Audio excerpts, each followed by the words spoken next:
studios. This is Playoff Central Live, presented by AT&T 5G. Here with Isaiah Thomas, Steve Smith will be with you for all of the post-game coverage, the coach and player press conferences, as, of course, we'll be looking back at Game 2 and ahead to Game 3. Let's start with what we saw from Giannis, because he was undoubtedly the difference maker. I saw Giannis do what they wouldn't let Trae Young do. Yeah. Get to the middle, get to the paint, dominate in the middle, dominate close to the basket, and he did it from the start of the game. And then he got a little bored and he was like, let me try my three a little bit. But for the most part, he was in the paint, downhill, coming at you, not settling, 2 feet in the paint, putting it on the floor, and that's where he's dangerous at. Just a dominant performance, Smitty, as I look up and down the box score, dominated in nearly every statistical category. Yeah, he did, and the Bucks did, and I like what Giannis did. It was not a lot of wasted movement. It was downhill. I'm going to spin. I'm going to get to the rim. But I thought also, I looked at the Milwaukee Bucks. Drew Holiday set the tone for me, Isaiah, on the point, guarding Trae Young. Not just because he shut down Trae Young, but when you get up and want to play like 84 feet close. They limited his options. Break down what you saw as far as their team's defensive scheme against him in this one. As we said, when you allow a point guard to play in the middle of the floor, we talk about elbows and boxes. And basically the last on the side of the floor when a big guy like Lopez or Mikal and them are smothering you, because the sideline is also a defender too. So those big guys can get up on you, take away your space, and that's why we little guys, we like to stay in the middle, because, when you get on the sideline, now they can pressure you with that outside defender in terms of the sideline, push you down to the baseline. The baseline is another defender. So that's what they were able to do to Trae, and that's how they were effective, and consequently they got 9 turnovers. So typically the three of us will have a quick conversation either during commercial breaks or right before we come on the air, and we'll talk about what we're about to talk about to all of you. And when I asked you, Smitty, what you wanted to talk about, you said Bobby Portis. Why? Energy. I mean, I thought he just had the crowd into the game, Isaiah. Numbers won't jump out at you, but I just think for him to not play on the entire 24-second shot clock, but maybe 5 or 6 seconds, a couple dribbles, and that's what I like about Bobby Portis. When you have a guy that's bringing that type of energy, it's contagious, and everybody gets going. Who then can be or should be that guy for the Hawks as this series shifts back to Atlanta? Well, you got to find a way now to free up Trae and get him back in the middle of the floor. What Milwaukee was successful at doing now defensively is they took him out of the middle of the floor and they took Capella out of the middle of the floor. So the lob, penetration that we saw and that we were used to seeing Trae and Capella execute, they wasn't able to do that tonight because the middle was closed down. So what they got to do now, Atlanta, is they got to find some way to move Trae around, get him moving off of baseline screens, then he can catch the basketball, penetrate, get into the middle of the floor. But if you're just having him come down now and try to get into the middle of the floor, they've cut that off successfully tonight. Will they be able to do that in Atlanta? We'll see. Do you agree that it starts and finishes with Trae Young in this series? It does, and I think he also needs some help. I think John Collins can be that energy guy for them. I think also, unfortunately, Bogdanović is struggling with that knee, Isaiah, because he's the one guy I think, Kristen, that can handle the basketball, make some plays for himself, also be able to handle and get the basketball to Trae if he ran off screen. So maybe it's Cam Reddish, maybe it's Chris Dunn. I'm not sure, but they got to find somebody else that can break down the defense just to take the load off Trae, because right now they are loading up on Trae. Drew Holiday's putting pressure.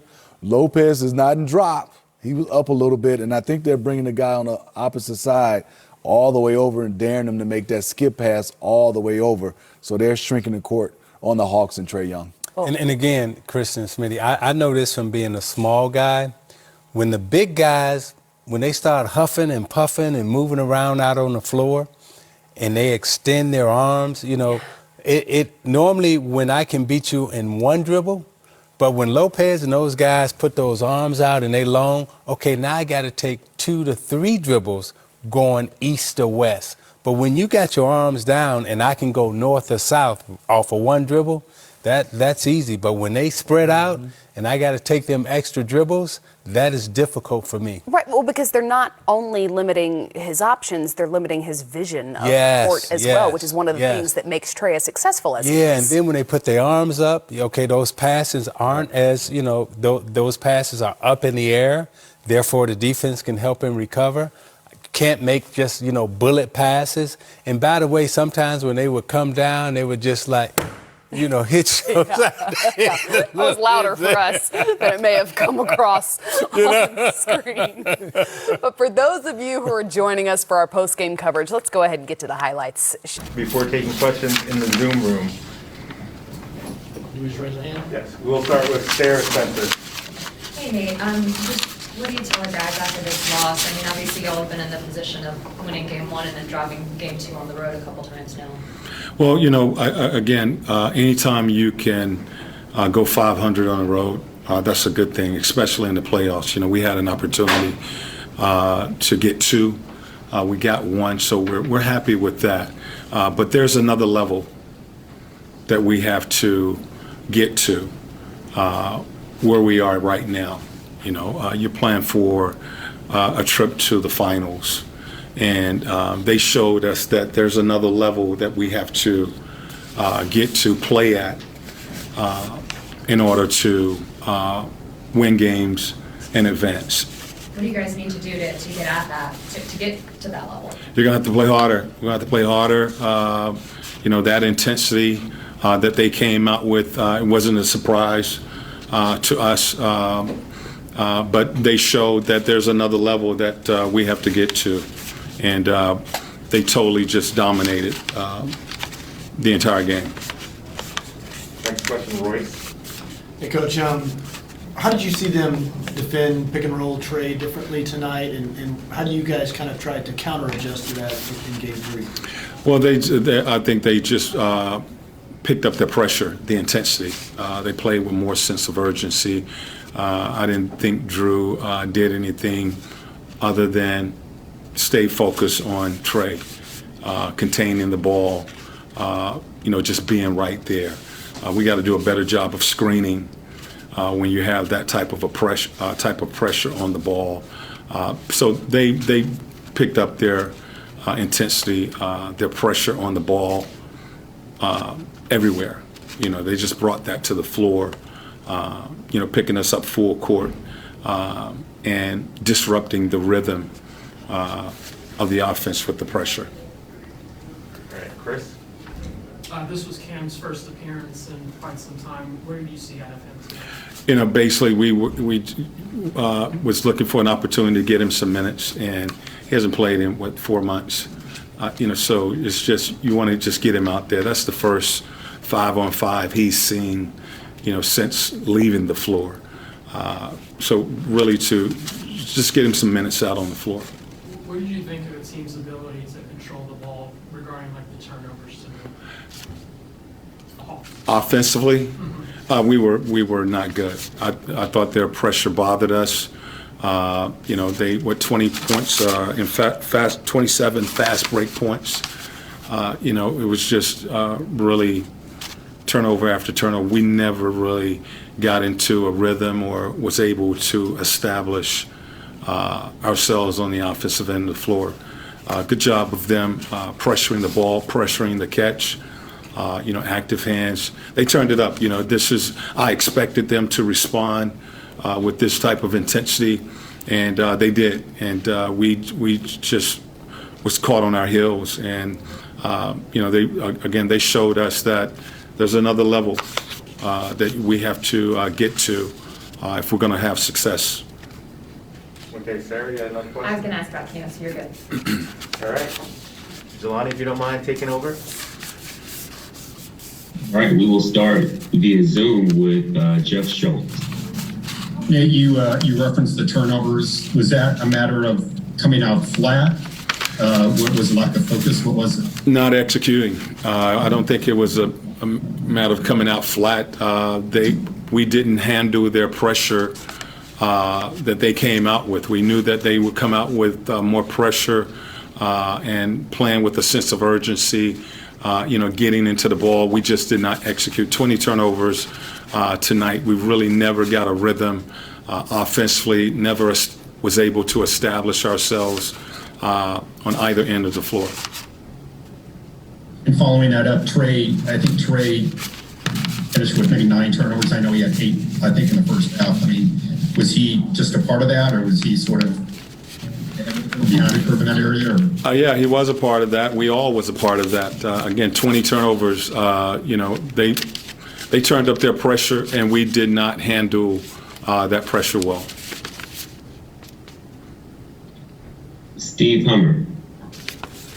And looking at that first half and how well the Bucks shot in their offensive efficiency, how much was that on them and how much was on your defense? Do you know? I think it was a little bit of both. We felt that we needed to be better defensively containing the ball. Even in the first game, they had some open looks that they normally knock down those shots. Tonight, I thought our closeouts were a little too short, and they were getting some of the same shots, and they were knocking them down tonight from the perimeter. This is a really good team as far as shooting the 3 ball, and they had that going tonight. So I think it was a little bit of both. Defensively, we weren't able to get enough pressure. Our closeouts were short. They beat us to the offensive rebound. So they won the hustle game. Just totally dominated this game tonight. And can I ask you, after getting kind of blitzed in a half like that, what do you talk about the team at halftime? What do you look for in the second half? And did you find anything that you were looking for? No, we didn't. And what you tell your team is you go out and you try to win that third quarter. You've had bad halves before, and the start of the third quarter you want to try to get a rhythm. And you just flushed that first half, and we just was never able to get a rhythm tonight. They pretty much controlled the game from start to finish. McLean Baxley.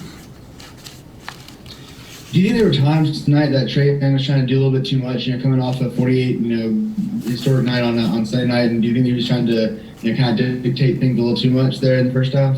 I think they did what they needed to do. They came out with intensity, a lot of pressure. We didn't execute as a group. That you have nights like that, and this is something that we just move on. We did a good job of getting one game, and now we try to go home and defend home court. Davide. Hey, Coach, you guys probably played your worst game in the playoffs, but as you say, you went to Milwaukee and win one game. What do you focus on your message to the team? Well, again, we know we're better than this, and the message to the team is we got to be able to take that next step, raise our level of play. That sense of urgency that we've been talking about. That team showed us that they are a really good team, and there's another level that we have to get to have success against them. Conference finals are tied at a game apiece. Coach Mike Budenholzer is at the podium. I'm sure it's not always 1-to-1, but first half, 33 points on turnovers and offensive rebounds. He is led by 32 at the break. Probably not that simple, but what was the emphasis, I guess, on creating those turnovers, pushing the fast break, and crashing the offensive plays? Yeah, we talk about being active and being competitive and being there for each other, and good things can happen. We don't talk about turnovers per se, to be honest with you. We talk about being solid, being active, having hands, and sometimes that is like when you're really active and you're really good defensively, then turnovers sometimes are just naturally happen. The competitiveness on the offensive boards, And I think to run off our stops, to run off our rebounds, is important for us. But it's not anything different, or we talked about this is what we have to do. We just wanted to play better, compete harder. Along those lines, was that Drew maybe noticing that Trey may take a little longer on his follow through and running out and maybe getting some of those fast breaks, or was that something that you guys saw in film and thought you could take advantage of? No, I mean, I think that, you contest threes, and if you take care of the board, if you get a good contest, sometimes you can get a jump start on anybody, no matter who the three-point shooter is, no matter who the defender is, and you got to take care of the boards before you can run. So I thought the guys did a good job of rebounding and having vision up the court. You got to find some easy ones, and tonight they were able to do that in transition. But just what do you think of Brooks' ability to affect the game more? I know he came up a little bit in the drop. He was playing passing lanes a little bit more. Just what did you see from him that made it more typical than Trey?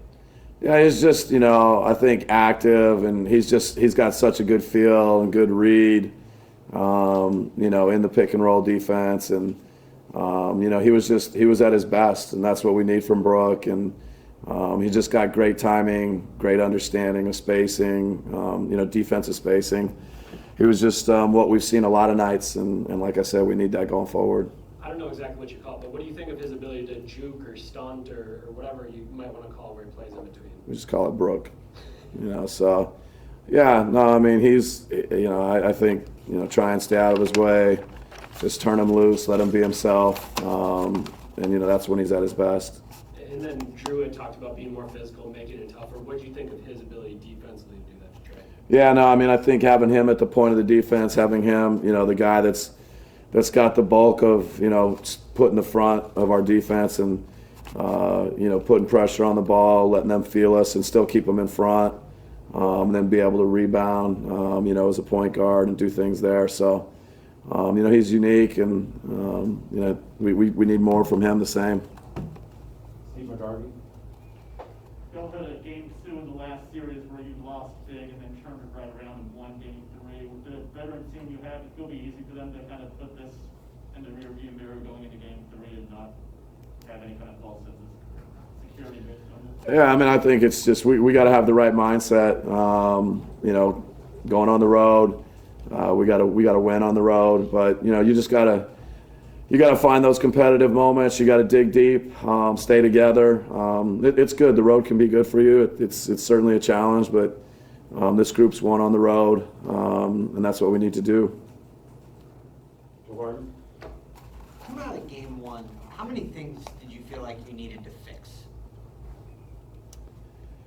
I just think like our activity. At times we just weren't as active as we needed to be, and so that's kind of an all-encompassing, word or concept and mentality. And, we'll look at the film and, you learn from things where you're not as good, and you learn from things where you do well. We got to do both. Trey Young kind of lived in the paint the first game, whether it was the voters or finding his teammates. But today it was 9 turnovers and he had that success. What did you all want to do differently to kind of disrupt him from what he was doing in game 1? Just be more active. Yeah, we needed everybody to be more active, and the guys, they were great. And there's a lot of length and athleticism, but we got to continue to maintain that kind of defensive effort. You got to be able to do a little bit of everything. You got to be active. You got to get to shooters. You got to rebound. That's what it takes to play a good team like Atlanta. And after game 1, you. What? Okay. Oh my God. Y'all gotta show me these tweets before I have to respond on live television. That's just me. That's pretty good. And now I have to take the laugh out of my voice and tell you that Trey Young is addressing the media. Right, and is that one of the biggest things that got y'all out of sorts in that first half? Yeah, and that's all on me. I gotta be better at taking care of the ball and just doing a better job of just at least getting us a shot. And 9 turnovers is way too much, and I got to do better, and I will be better next game. So definitely a big reason. Just kind of what's the mindset of the team now, getting to go back home? Obviously, y'all have been one-on-one in pretty much every series so far. Yeah. No, it's exciting being able to go back home. We wanted to steal one on the road. We did that, and so now to go home, play in front of our fans. In the Eastern Conference Finals, it's going to be loud. It's going to be a lot of people there. It's going to be fun. I'm looking forward to just going out there, having fun, and playing in front of all our Atlanta fans. Chris, What do you feel like Milwaukee did differently tonight in regards to defending you? They didn't do nothing too much different. They just played more aggressive. It was just more aggressive, and Scott and them allowed more to go tonight. So just got to be better and just be able to respond a lot better. Did it feel like one of those nights where it just wasn't the team's night and it was just going to be one of those nights where you guys get blown out? For sure. Especially as the game continued, we knew how desperate they needed this one. So as the game went on, it felt like they were hitting everything, and we couldn't get a shot to drop, and it was just one of those nights. And sometimes it happens like that. It sucks it happened tonight, but we got to be able to bounce back. Royce. Hey Trey, Nate talked a little bit about how it felt like Milwaukee showed you guys that there was another level. But as you kind of turn this game to game 3, what did you feel like that you could do differently, maybe in the way that you attack them, whether it was the aggressiveness or? Yeah, it's really just that they were just more aggressive. They didn't really change up too much of their defensive scheme. They were more in on their rollers, so the perimeter is more open, and I just got to make better reads. And I take complete responsibility for what happened tonight. Taking care of the ball is something I got to be better at, and I will be better at it. So it's really just they just upped their physicality tonight, and we got to do the same. One other thing, it did look like they were a lot more aggressive with you, but you only drew 1 foul tonight, which is like the fewest you've drawn all season. I'm not asking you to say anything about the officials, but what was it that they were doing to be able to keep away from fouling you while still playing you aggressively? Oh, a lot of it's more about how the refs are going to call it that night. It's just how they're gonna let them be aggressive, and they're gonna let them be aggressive, and they're not. And they're gonna call it the way it's supposed to be. Then it would be different, but sometimes it's called that way, and when they're aggressive and they don't call it, nights like tonight happens. Steve with AP. How soon in the game could you figure out they were going to be a lot more aggressive than they've been the other night? Was it apparent right from the start, or what kind of sense they were playing it a little differently in that regard? I don't know. They were just the beginning of the game. It was just like that. So I don't know how to really answer that question. It was just kind of how the game went, how the flow of the first quarter, first half went, and it's kind of happened like that. Back to Sarah. Trey, just how good was it to see Cam get some minutes out there? Obviously the first time he's played in forever. Yeah, I think that was, to be honest, our only positive thing tonight. Getting to see Cam back and getting to see him on the court was awesome, and he played great. He was aggressive. So that was probably one of, if our only, bright spot tonight. All right, Jelani, take it away. Okay, on the Zoom side, we will begin with Jeff Schultz. Trey, I'm just wondering, it's pretty rare for you to be able to, or for you to be sitting on the bench for the whole fourth quarter watching the game. What's going through your mind during that period? Are you trying to figure out what happened? Are you thinking about the next game? Are you just trying to relax? What's going through your mind then? There's a lot of things. I'm just trying to figure out how it got to that point, what I can do better for the next game, and just already thinking about getting back home to Atlanta and playing in front of everybody. Just going out and having fun. So I'm really just excited that we get to go home and bring a conference finals energy type atmosphere back to the ATL. Nathan Addison. Hey, what's going on, Trey? What's the difference in the physicality that you've adjusted to in this series compared to the previous ones against the Knicks and the Sixers? Every series has been physical. The Knicks and the Sixers are two of the top 3 defenses in the league. Sixers had 3 all defensive players on their team. I've seen physicality from defenders all playoffs, and it's nothing new. So I just got to be able to respond and be better next game. Raphael Haynes from the 3-point conversion. Hey, Trey, after a game like this, what is the morale in the locker room, especially knowing the fact that they keep saying that you all stole one, so you pretty much accomplished what you wanted. So what is the morale after a game like this?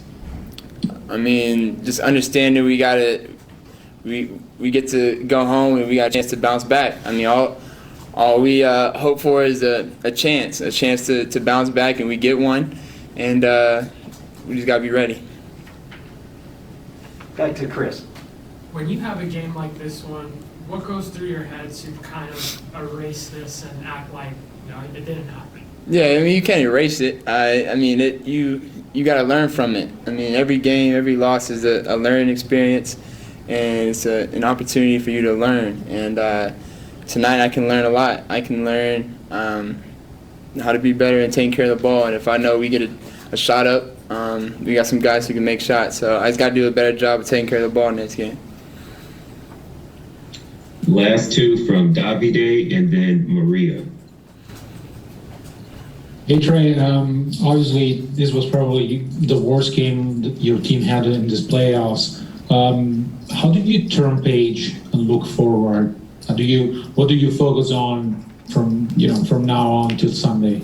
Really, you just gotta watch film. I mean, as soon as you get on the plane, just as soon as you get back, really just watch film, see what we could have got better at, and make the right adjustments, and just be ready for Sunday. Final question from Maria. Hi Trey, despite the loss, how would you describe your team's collective effort throughout these two games against the Bucks? And how would you also describe the mentality that you guys have to step up and get ready, in this case, for Game 3? Yeah, I mean, what was the first question? I'm sorry. Oh, about your team's collective effort throughout this series. Oh yeah, I mean we've been playing hard. We got guys that are banged up, and I mean when Bogey's out there banged up, playing his heart out, playing hard. Just shots just ain't going in for him right now, and I mean we just got to find a way to dig deep and keep fighting. And we've been fighting all series, these first two games, and tonight just wasn't our night. And sometimes it's like that. And we got to figure out a way to bounce back, and we will. Thank you, Trey. In the media now. You're spinning layup. Can you walk me through that play, and did you know how you were going to finish? Or I guess when did you know how you were going to finish it? I decided mid-air. Recording in progress. So yeah, I was going to my usually move, try to get the basket, but at first I wanted to dunk the ball, but I saw Capella Kami, one of the best shot blockers in the league, so I decided to avoid him mid-air. So yeah, that was it. Joe Barton.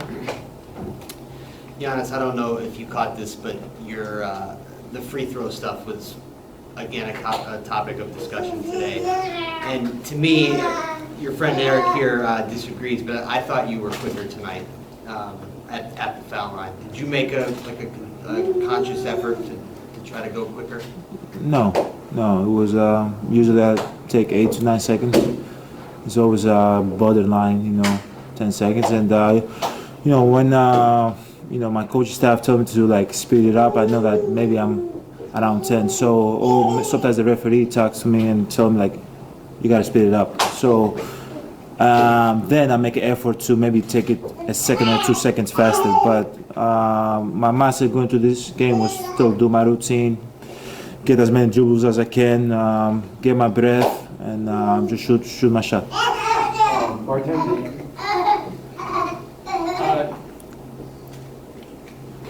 Where was that? After game one, you seemed so calm in the post game. I've seen other players where they dropped game one at home, they'd be a little bit more frustrated, but you would kind of just go to game two, they played a good game, and then you all come out and play well tonight. How much of that attitude from you and other players dictated how well you played today?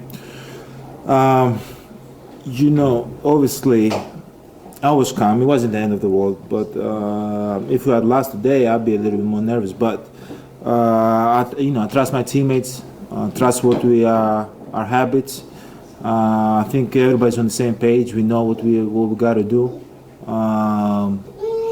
Everybody knew that we got to come in here and get this game, you know. So that's what we did from the first possession of the game, but we took it each possession at a time. So we were trying to get one stop at a time and try to make as many stops as we can possible for the entire game, and that worked in our favor. But at the end of the day, you know, these days against France, you know, there's got to be some urgency, but you still have to enjoy the fact that we're here, you know, because we worked extremely hard to be in the last 4 teams standing. But you know, not going on the road, obviously there's going to be some urgency. We're going to try to play good games, good basketball, and we're going to try to have some fun also. I think 20 fast break points in the first half. I know Drew leaking out at times if the bigs got a rebound. He said, I don't know if that was an emphasis, but how important was it to get out and get running in this game? Very important, very important. They crash the board, you know, and they play fast too. And they shoot a lot of long threes, so the rebounds are always long. So you have a lot of opportunities that you can run. And we want to play fast. We want to play fast but smart at the same time. And we were able to do that tonight. Hey, Giannis. I don't know that I've seen you throw the deep ball to Drew before. What gave you the confidence to throw it tonight? Yeah, he was wide open. He was wide open. And where I had the ball, it was easier to throw. Usually, you know, my first steps, it's like a dribble, but where I had it, it was easier to deliver it to him. For you and Brooke are different people, right? But when you see him play the drop and do the jukes or the stunts or whatever you want to call it, where he's kind of playing... Unbelievable. He was unbelievable tonight. A lot of people don't give him credit, but he was unbelievable, especially in the first half, and he was playing on the drop, and he was like back and forth, and he was going for the blocks and all that. He was protecting the rim. He was unbelievable. We need him to do this, to keep doing this. I don't even know if it's something you could pick up. Do you understand what I'm saying? Like, have you, like, as you watch him, have you seen different bodies, different skill set? But in our game plan, I'm a switch, so I'm not in the drop. So usually when I'm in the drop, it's harder for me. It's way harder for me. Brooks like 7-1, but in this series, moving forward. I don't know what the game plan is going to be, but tonight the game plan was a switch for me, so I just switched up and tried to keep guys in front, so I wasn't in that position. For you, just watching Drew defend as well, I mean, obviously he was making it a lot tougher on Trey, but for you guys, we were talking about the help guys being in the dribble lanes a little bit more often. How did you feel like that made an impact on? Oh, definitely. Like it just crowds the whole space for everybody. And we have to, we have to do our job. At the end of the day, Drew is picking up Trey full court, so we got to be behind him. He got to know that there's help behind him. We got to know Brooke, me, PJ, we right behind him, right? So it's the least we can do, you know. So, but I think that really makes a big difference, like being in driving lanes, showing help, and making other guys make the play so he can pass the ball. Steve, and then Jeff, and we'll close. Just the turnovers you already had the force, particularly in the first half, was it just more aggressiveness, or how were you able to do so much of a better job of forcing them into mistakes, forcing turnovers, and getting points like that? We were just trying to keep them in front, make them make a play, and as I said earlier, we were in the passing lanes a lot. We tried to show helps, we tried to show length, just make that place crowded. So when you're active and you're ready, good things happen, and we were able to get some steals. Jeff, and then we'll go to Erica on Zoom. Giannis, you just said it's, I don't want to put words in your mouth, but it's important to try to enjoy this since you're one of 4 teams left. Between the end of game 1 and the start of game 2, what was enjoyable for you? How did you enjoy what you needed to do to get ready for game 2? For me, like the way I think about it is that like I'm gonna be doing this for a long time, you know. So I gotta enjoy each game, and this is my second time being in the Eastern Conf Finals and playing in you know, packed arena, people that, you know, love us and support us and cheer for us. It's enjoyable, you know, and also there's enjoying factor when you go on the road and everybody's booing you and everybody's counting 1, 2, 3, 4. Like, you know, there's you can enjoy that too. So what I try to do is enjoy each moment. You never know when this is going to be taken away from you. You can never take that for granted. And as I said, I'm going to be doing this for a long time. So if I don't enjoy it, it's going to be tough for me. Andrews. Yeah, so I have two for you. First, you were talking about the fact that you felt like you were just smarter on defense, defending plays. And I'm wondering what it means to you to have a teammate who takes his assignment so personally and so seriously to improve from game 1 to game 2. It's big. He did a great job. He set the tone defensively. You know, when you see your point guard picking up full, now you're behind him. You're ready to go. And man, he did an unbelievable job. He forced him into turnovers. He made it as tough as possible. He made them play deeper into the clock. So when they were coming down, it was 18, 17, 16. So we need that from him. We need him to keep doing that, and he definitely helped the team a lot. And then just like from you guys, from game 1 to game 2, the Hawks are saying similar things to you guys. We need to make adjustments. We know we can play better. Do you sort of race more and look at what they might do, or do you just look back at what they have done, or do you look at the possibilities of what could change? Does that make sense? That's for Coach Bud. You know, obviously we're gonna watch film tomorrow. We're gonna see what we did better from game 1 to game 2, and we gotta keep doing that and do it better to game 3. Hopefully that's in the back of your mind what they might switch, but at the end of the day we gotta focus on ourselves and how can we get better, you know, and put ourselves in a position to win a game. But we gotta keep getting better each game at a time. And from game 1 to game 2 we were better. We're happy about that. Hopefully from game 2 to game 3 we can be better. Schedule, the Eastern Conference Finals continue Sunday on TNT, 8:30 Eastern. Games ATL. 3 and 4, that's right. Ooh, that was a good one. But after this game,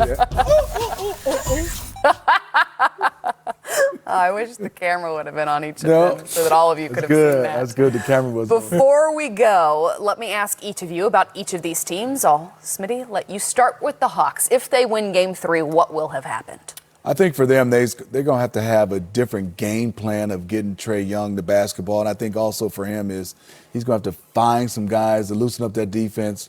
But I think he's going to have to work the baseline like Isaiah talked about, maybe coming off screens like Steph Curry and catching with a live dribble. But I think right now, if you look at it, they are locked in to Trae. Somebody else is going to have a game just to loosen up the defense of the Milwaukee Bucks. And if the Bucks win? Defensively, they're going to have the same type of effort where they've shut down the middle. They closed down the middle on Trae Young tonight. He couldn't play in the middle.